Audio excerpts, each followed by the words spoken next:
Okay, oh my G. Tingala ko nga nung saba ako mga babies. Saba juga ni sila. Check na ko sila karon diri.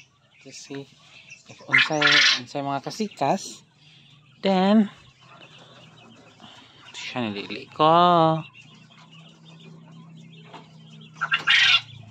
And luckily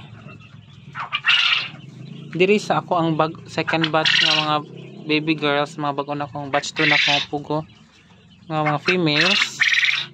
Nakakita ako, oh my god, ang first nga egg sa akong batch 2.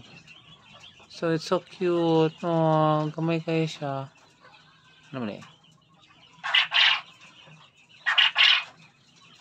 cute kayo siya.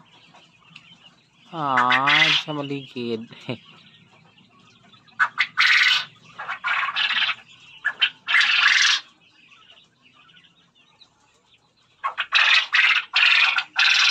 Ayo be.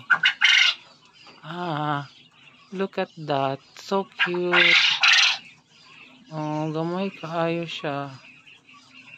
Thank you. So, ika 37 days na ron nila. So, fully, nabakay babayip siya na sa kuldiri sa mga males.